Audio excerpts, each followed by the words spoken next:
Perhaps no other state is more closely entwined with the destiny of a young America.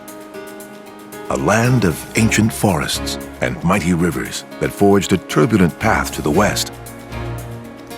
Arkansas, the natural state, where a cultural gumbo of Americans settled amid pristine lakes and wild mountains. A land of sultry song and gospel music, of desperados and hanging judges, scene of the landmark battle for school desegregation, and home to a modern-day president. Arkansas, a bridge from America's past to her present. To see it by air is a spectacular journey down the mighty Mississippi, the old man river of song, flowing past fertile fields of cotton and up into the shadows of backwoods hollows. Aerial Arkansas is a journey through America's wild interior, where a young country began its destiny to explore the West and become one of the greatest nations on earth.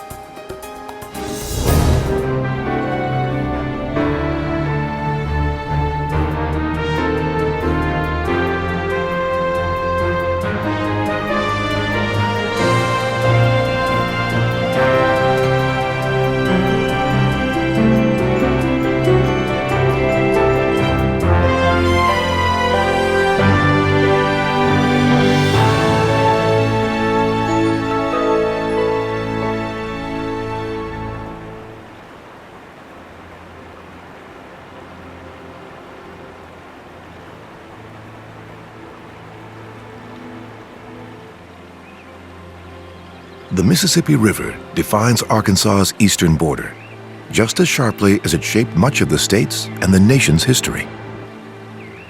This is the legendary Old Man River, immortalized in song by Oscar Hammerstein in the musical Showboat. The river of brawling boatmen and riverboat gamblers. Here the good times roll along the river, the home of the Delta Blues.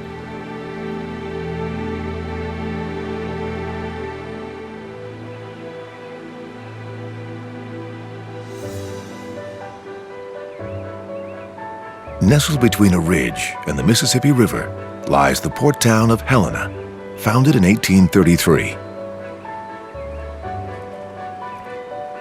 At the turn of the 20th century, this graceful town captured the imagination of Mark Twain during his travels along the Mississippi. He described it as a town with one of the prettiest situations along the river.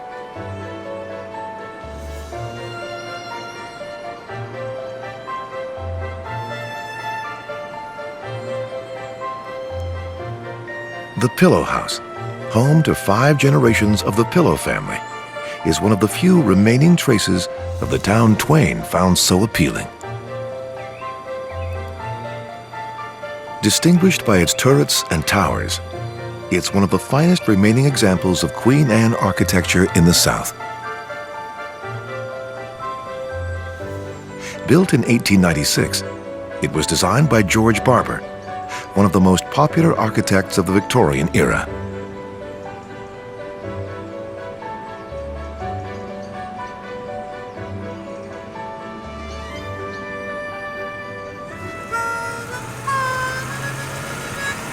In the 1950s, blacks from the Deep South came to Helena seeking work and brought the sultry sound of the blues with them.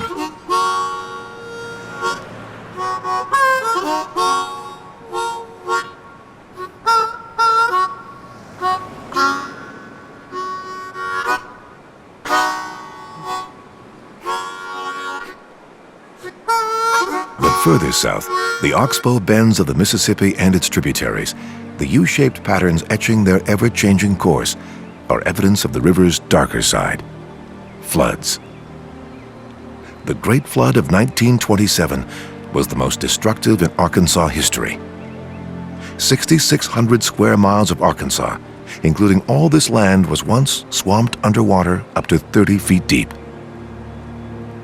The devastation and political fallout was so great that it changed the way the nation viewed natural disasters. echoing Hurricane Katrina. It was after the catastrophic flood of 1927 that people began to look to the federal government for help after natural disasters.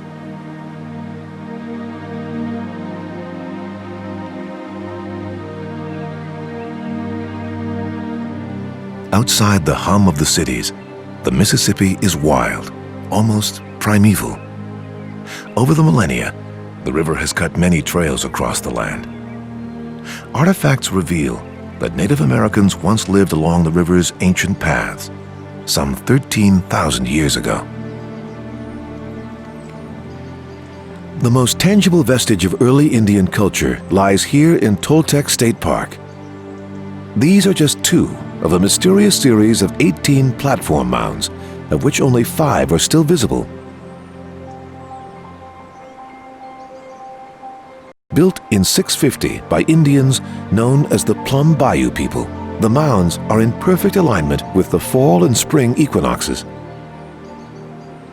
It's thought they were used as some type of measuring system. But the greatest mystery of the mounds may be why, after 4 centuries, they were suddenly abandoned. In 1050, the Plum Bayou people simply disappeared, leaving no clues as to why they left or where they went.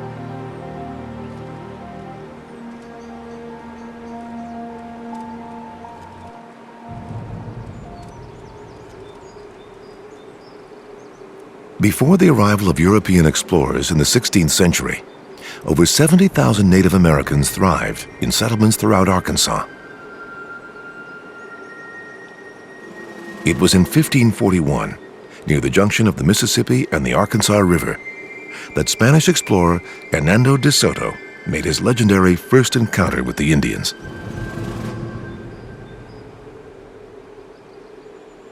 As the story goes, an Indian leader the Spanish named Aquitso arrived to meet de Soto and his army with a fleet of 200 canoes. Alarmed at the size of the native force, the Spaniards fired their crossbows and killed 5 or 6 Indians. It was an ominous beginning, with terrible consequences to come. De Soto's army spent the next 2 years exploring Arkansas, leaving terrible destruction in its wake. In just 2 years, Spanish weapons and diseases wiped out 90% of the Indian population. An apocalypse from which they never fully recovered. By the time the first pioneers arrived in Arkansas, they found a land rich in game and promise. With little competition for land, its native people were all but gone.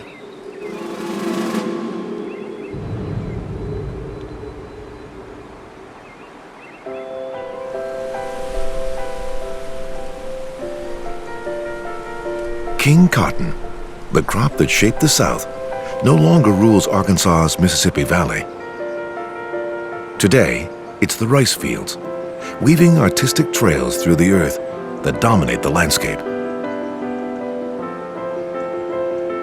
The cotton fields are still there, but it's the lattice terraces of rice, or rice levees, as they're known in Arkansas, that cover the valley. The levees are curved to follow the natural contour and elevation of the land. The curve controls the flow of water through the fields. Today, Arkansas is the leading rice-producing state in the country. But from the air, the curving fields resemble modern art more than crops.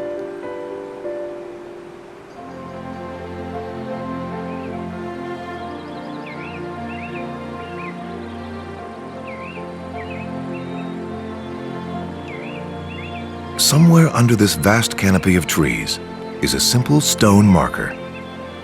Although easily overlooked, it marks one of the most pivotal events in U.S. history: the Louisiana Purchase.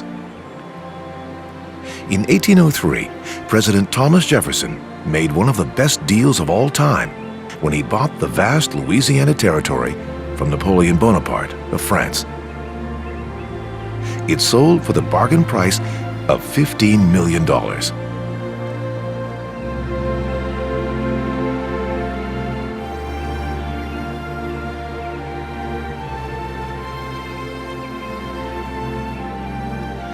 Inside this swampland is the spot where surveyors began the monumental task of mapping the entire Louisiana Territory.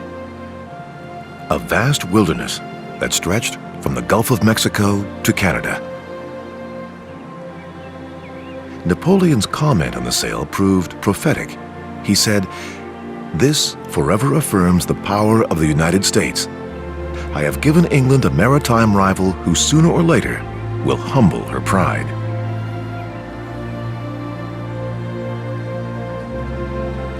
The new lands doubled the size of the fledgling nation and helped shape its destiny.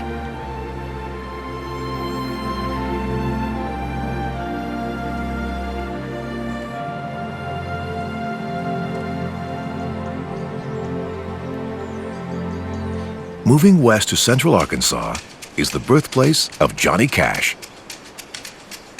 In the lyrics to "Arkansas Loving Man," Cash tells the story of his family's move to Arkansas when he was 3. In search of a better life, the family followed his father, Ray, a farmer, hobo, and odd-job laborer, and landed in Dyess. Here, Johnny flourished, working in the fields by day, listening to blues and country stations on the radio at night. He began composing songs at the age of 12 and never stopped.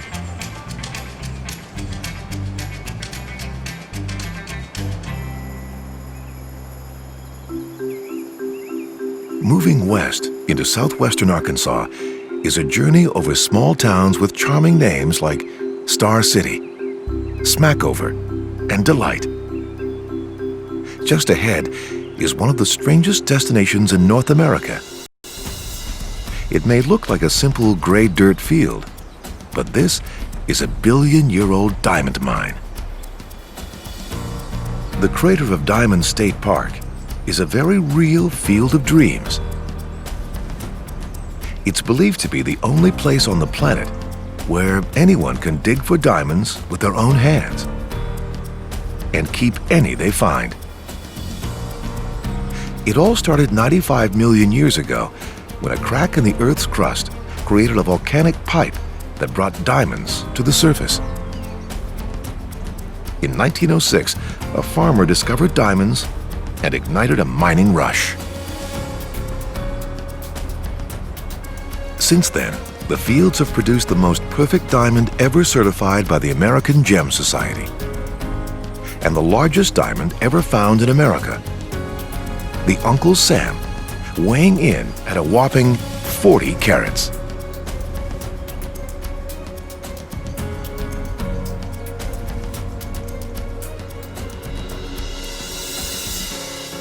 Following the path of the Red River southwest leads to another turbulent chapter in Arkansas history.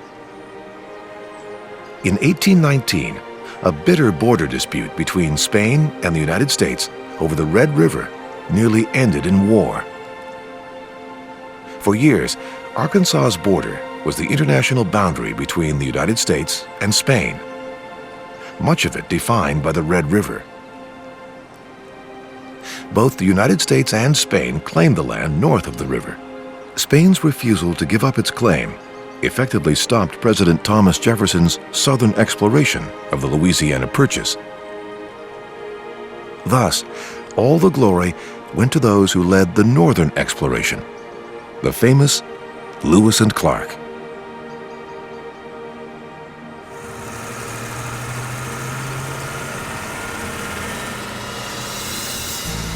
Today, Route 30 crosses the heart of Arkansas's coastal plain. Following an ancient Indian path known as the Southwest Trail. Above the trail are the rugged rocky forests of the highlands. Flat, fertile plains lie below.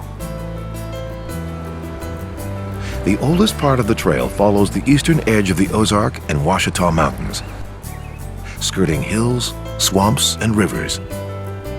Here lies the small historic town of Washington, where orderly rows of white picket fences belie the town's colorful past.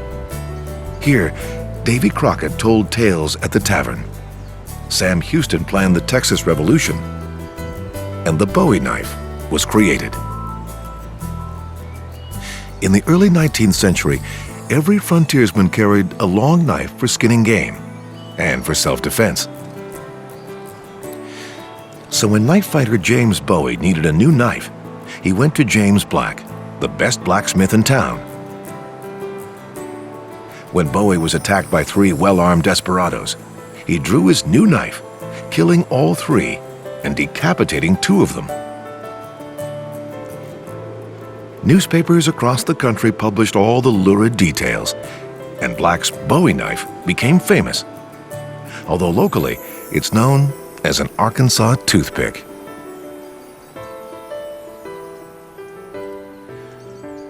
Just miles east of Washington are 2 humble but notable towns that shaped the early lives of a poet and a president. For most of the 20th century, watermelon farms dotted the land around the little town of Hope. But Hurricane Katrina changed all that. Today, the landscape is swallowed by a sea of trailers. 20,000 mobile homes, meant to provide temporary housing for flood victims as far away as New Orleans. Many of them were never used. But Hope's permanent claim to fame is its status as the birthplace of President Bill Clinton. In this house on Hervey Street, William Jefferson Clinton lived the first 4 years of his life at his grandparents' home. His mother, Virginia Cassidy Blythe, went to live with him after the death of her husband, William Jefferson Blythe III, while she was still expecting their only child. From this dusty little town of just 5,000, where he won the local Most Beautiful Baby competition, Bill Clinton went on to become Arkansas's youngest governor at the age of 32. Then rose to lead his nation as the 42nd President of the United States.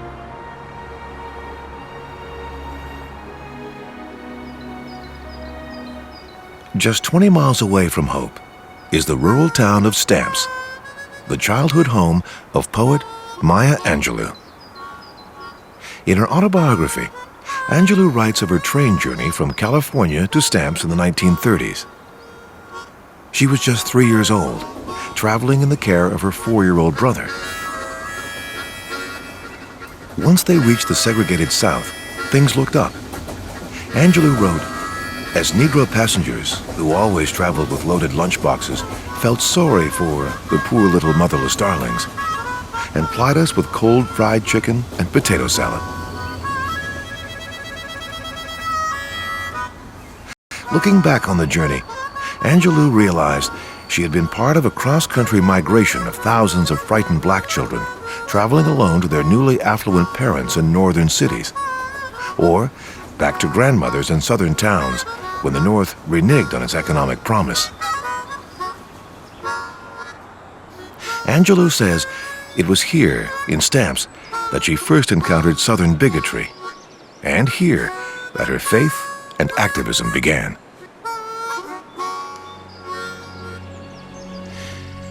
In the heart of the Ouachita Mountains, surrounded by miles of pine, oak, and hickory forest, lies the town of Hot Springs.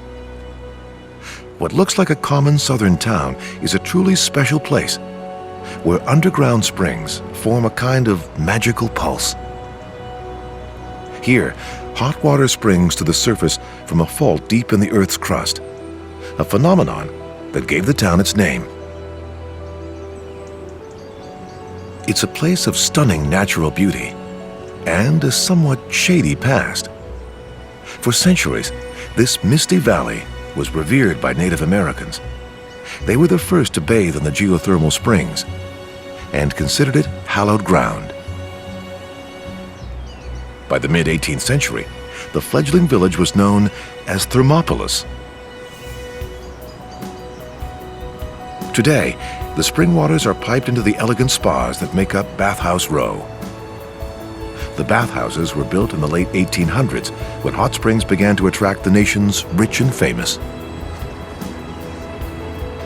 They bathed at the Buckstaff, Lamar, and Fordyce bathhouses. They played the ponies at the Oaklawn racetrack and gambled at the casinos. By the 1930s, Hot Springs had played host to every notable mobster in the nation. Al Capone kept a suite year-round here in the luxurious Arlington Hotel, and allegedly exported Hot Springs moonshine to his Chicago night spots. And Hot Springs has a modern claim to fame in the form of its favorite son, Bill Clinton, who went to school in the town.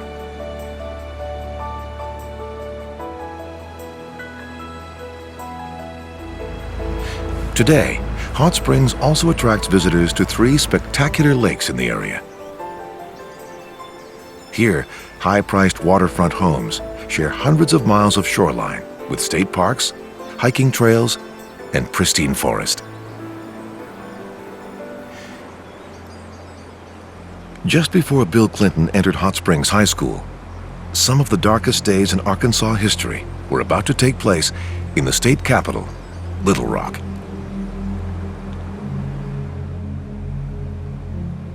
In 1957, Little Rock High School became an international symbol of America's violent resistance to desegregation. In defiance of a Supreme Court decision ordering the desegregation of America's public schools, the governor of Arkansas called out the National Guard to prevent 9 African-American students from entering Little Rock High School. Turned back to the street, the students faced a throng of jeering, threatening whites.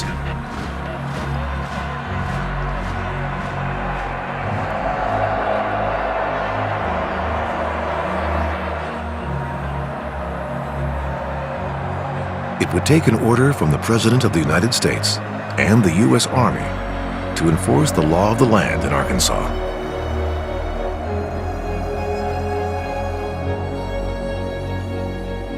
Today, Little Rock High School, now known as Central High School, is fully integrated, 54% black and 43% white.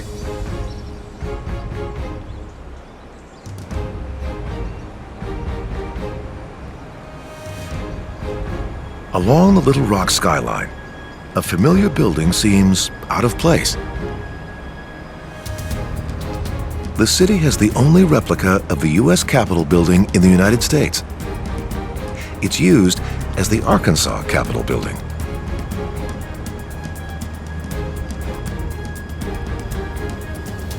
Long before Little Rock became capital of the state of Arkansas, it started out as a riverfront town, prospering with the growth of traffic along the Arkansas River in the 1800s.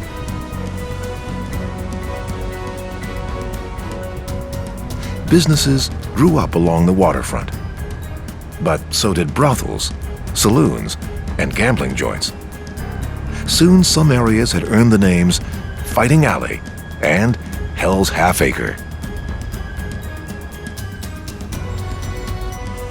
Today, the River Market area still bustles, in part due to the construction of the Clinton Presidential Library.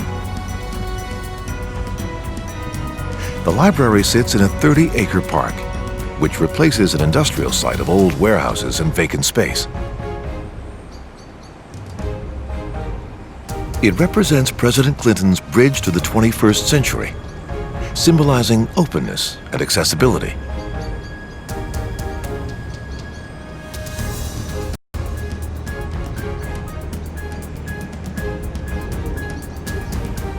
But critics complain about the size and enormous cost of the monument to Clinton. At $160 million, it's the most expensive presidential library ever built.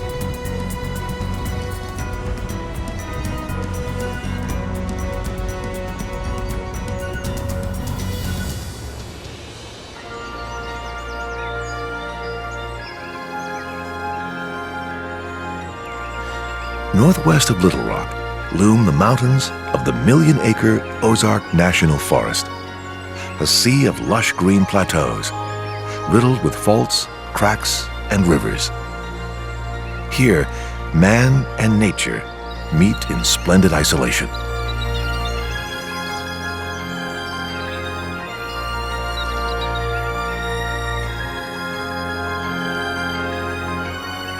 The sheer slopes of the Boston Mountains drop down to the Buffalo National River and a protected wilderness of 36,000 acres of rugged high country. No mechanized vehicles are allowed. The land is only accessible by foot, horseback, or canoe. And when fog and mist descend upon the river, the waters take on an air of mystery. The Buffalo River was the first river ever to be designated as a national river by an act of Congress in 1972. As such, it is protected from dams and obstructions that would disrupt the character of the river and the natural land and life that flourish here. The deeper runs of the Buffalo are bounded by forests of oak and hickory. The lower wilderness area is rugged high country, full of hollows and streams. Here, the Buffalo flows down to meet the White River, just south of Bull Shoals Lake.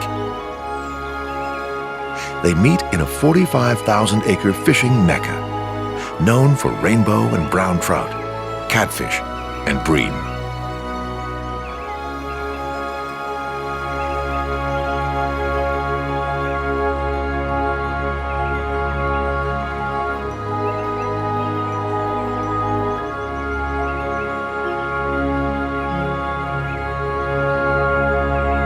Deep in the Ozark Mountains lie what was once the town of Marble Falls' biggest attractions.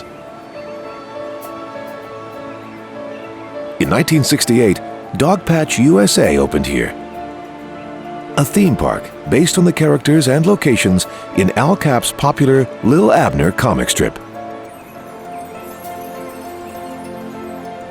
At the time, hillbilly culture was in its heyday.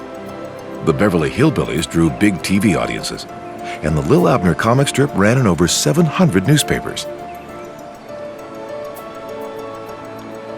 But after just a few years, the park fell on hard times. A victim of a troubled economy and the demise of the Lil Abner comic strip. Today, the defunct park holds hardly a trace of the town where Daisy May pined for Lil Abner.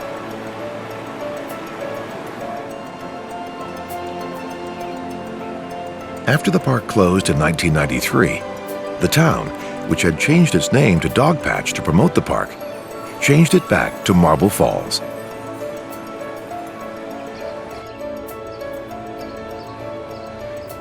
High in the Ozarks, built into the sides of two mountains, sits the village of Eureka Springs.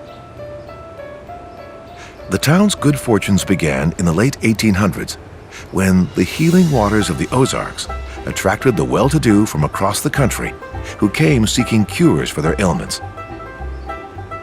They stayed at the luxurious Crescent Hotel and Spa, built in 1886.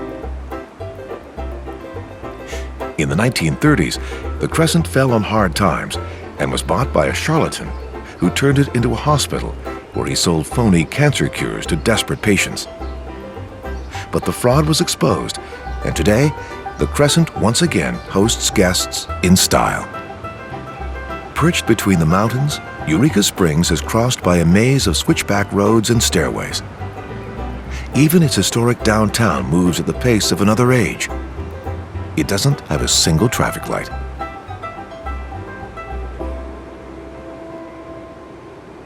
One of the more controversial sites at Eureka Springs, and one of the hardest to miss, is the mountaintop statue of the Christ of the Ozarks. Built in 1966, the white mortar statue of Jesus Christ stands 7 stories high, with a 15-foot-long face. The arms span 65 feet from fingertip to fingertip and suggest the crucifixion. Built completely by hand, the 2 million-pound statue is anchored in a steel and concrete foundation. It was constructed to withstand winds of 500 miles an hour and has a 2-foot rectangle in the top of the head for pressure equalization in case of a passing tornado. On a clear day, it's visible from 20 miles away. The statue was built by the wife of Gerald Smith, an anti-Semitic minister of the 1930s. Today, it serves as the Smiths' gravesite, as well as a stage for theatrical passion plays and a Bible museum. The statue has become a source of controversy in and outside of Eureka Springs. Nonetheless, Christ of the Ozarks appears here to stay.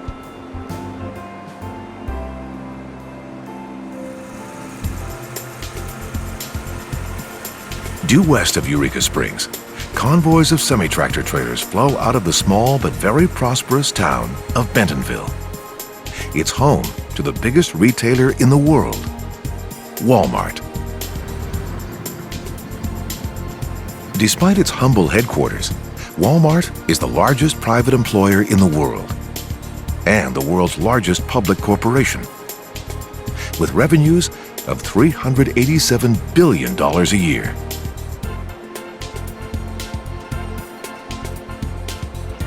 In downtown Bentonville is Walton's original 5 and 10 cent store, now almost lost amongst its larger neighbors. But Sam Walton had the last laugh. He went on to become the richest man in America. While Sam has passed on, folks still talk about the friendly, down-to-earth mogul who would stop his pickup to chat with just about anyone.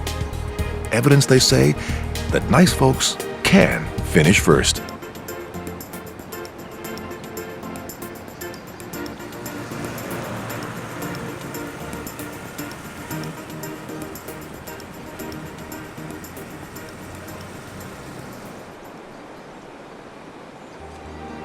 Moving south through the West Ozarks was a treacherous journey in the 1800s.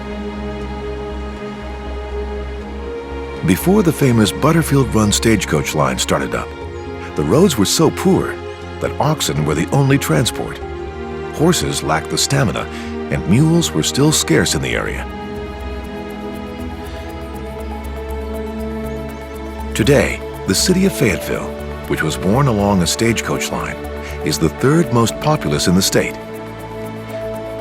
It ranks 8th on Forbes magazine's top 10 best places in America for business and careers. But Fayetteville's most dramatic history is a saga of the changing fortunes of war. During the Civil War, its strategic location as a crossroads in northeastern Arkansas made it a prize for both the Union and Confederate armies. And the town survived a dizzying number of occupations by both sides. Two bloody battles stand out in the struggle for the city. The Battle of Pea Ridge took place here in March 1862. One of the 26,000 soldiers who fought on these fields was Union Army Private Vincent Holman. He described the carnage of the battle in his diary. "I am still in camp, waiting on the boys that is wounded. There is any amount of legs, arms, hands lying around.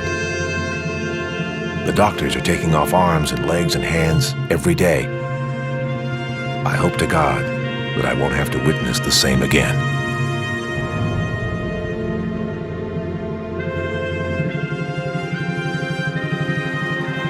The Union Army prevailed in the end, defeating the Confederates at Elkhorn Tavern.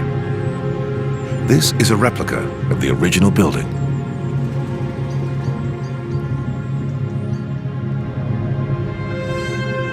Fayetteville had barely recovered from Pea Ridge when another major battle erupted at Prairie Grove on December 7, 1862. The sides were evenly matched. The Confederate Army with 12,000 troops, the Union Army about 10,000. And both armies included troops from the Cherokee and Creek nations. The reason? An early federal government deal that split the Indian homelands. The Civil War exploited the conflict, with Cherokee fighting on both Union and Confederate sides. Both sides suffered staggering losses. In just one day of fighting, there were 2,700 casualties. It was likely the bloodiest in Arkansas's history.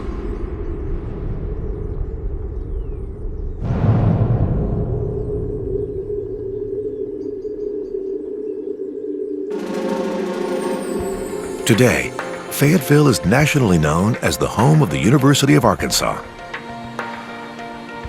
When the University of Arkansas opened in 1871, it scandalized many state elders by admitting women.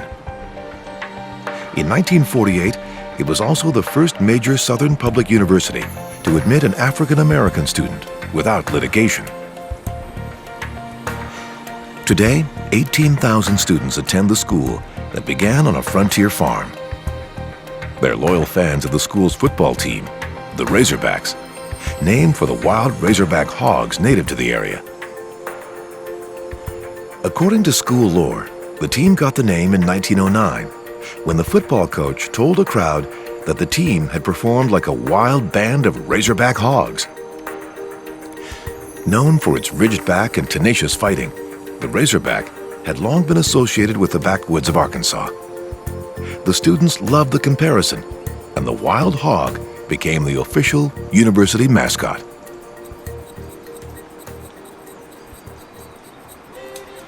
The Western Ozarks, home to wild hogs, clashing armies, and some of the most notorious desperados on the American frontier. In the 1930s, the back roads of the Ozarks were prime escape routes for the outlaws Bonnie Parker and Clyde Barrow. Before there was an FBI, criminals could commit crimes and then race across the state border without fear of being chased by police. Tearing along the back roads in cars similar to this, the Barrow Gang, as they were known, moved in a circle skirting the edges of 5 states, fleeing into the Ozarks between the bank holdups and kidnappings that made them famous.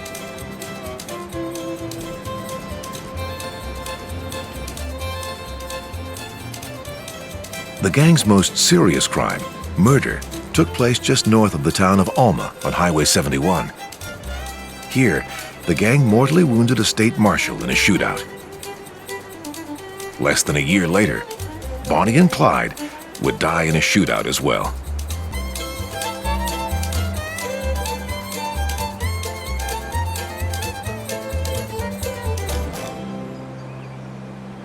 Fort Smith, also known as Bell Point for its site at the junction of the Arkansas and Potto Rivers, began as a Western frontier military post in 1817. The present-day city of Fort Smith, on the border of Oklahoma, bears little resemblance to the Wild West town it once was in the 1800s, but traces of its turbulent past still stand. Overlooking the Arkansas River lie the remains of the very first Fort Smith, from which the town takes its name. Fort Smith began as an outpost on the western frontier. Justice was meted out harsh and swift. This is a replica of the famed gallows, where the infamous hanging Judge Isaac Parker sent over 80 men to die. The barracks hold the early frontier jail, known as Hell on the Border. It serves as a tribute to the federal marshals and deputies who rode for Judge Parker to tame the seemingly untamable Arkansas frontier.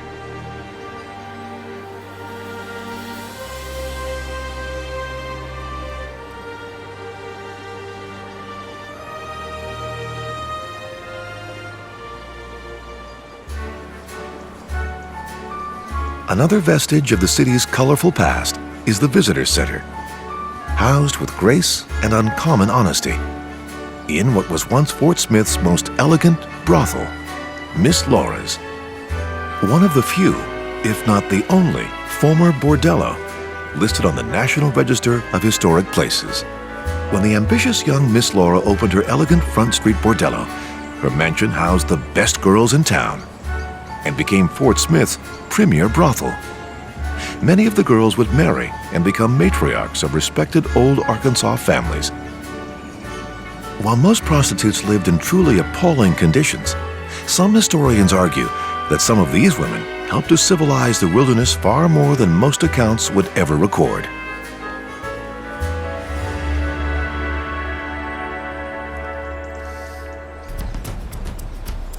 Moving east, the barracks of historic Fort Chaffee appear. A key military training post from the early days of World War II. Today, the base is used mainly for National Guard training, and often to process thousands of hurricane refugees from New Orleans and the Gulf Coast. But for Elvis fans, Fort Chaffee will forever be known as the place in 1958 where Elvis Presley was inducted into the U.S. Army. Here in a local barbershop, Presley had his rock and roll locks shorn in favor of a military haircut. Because Fort Chaffee still retains its World War II look, today it's a favorite location for period Hollywood movies. Both Biloxi Blues and A Soldier's Story were filmed here.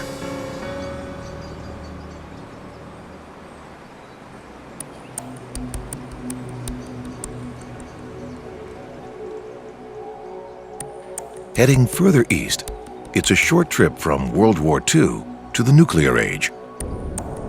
Just 8 miles.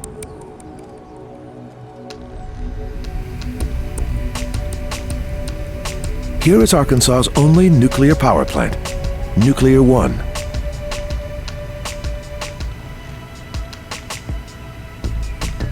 Built on Lake Dardanelle in 1974, it's licensed to operate until 2034.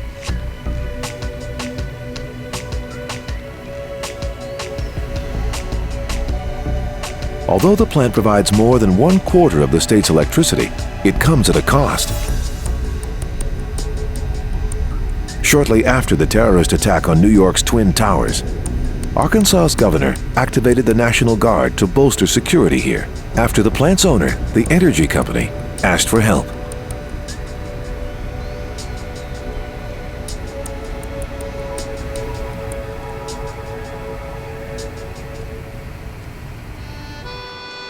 Pushing east, the nuclear age gives way to a simpler time on the Arkansas River and some old-fashioned Arkansas humor. Where else could you ask for directions and be told the location is halfway between Pickles Gap and Toadsuck? They're both real place names, and the stories of how Toadsuck, an old keel boatman stop, got its name are legendary, all involving the copious consumption of moonshine. One story goes that boatmen would stop for a rest at an eddy in the river, pull out their jugs and suck up whiskey like toads, or have themselves a regular toad suck. Another story says that folks would gather by the river on a Saturday night to gamble and suck up whiskey until they swelled up like toads.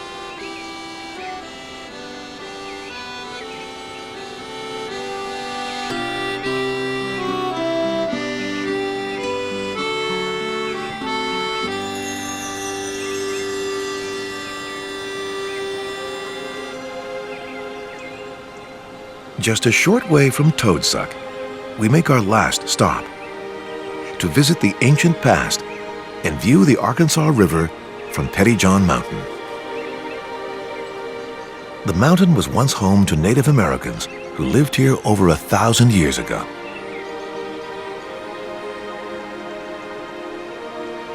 They were nomads, living before the invention of the bow and arrow, hunting for game with spears.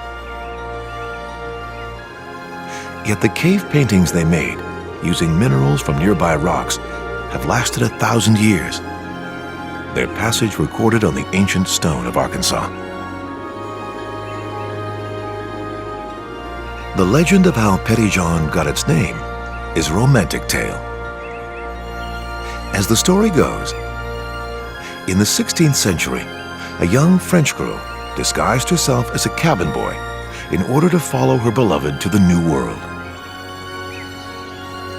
Because of her small size, the sailors nicknamed her Petit Jean, French for Little John. On arriving in Arkansas, she revealed her true identity and was reunited with her beloved. But their happiness was short-lived, as Petit Jean died soon after and was buried atop the mountain now called Pettyjohn.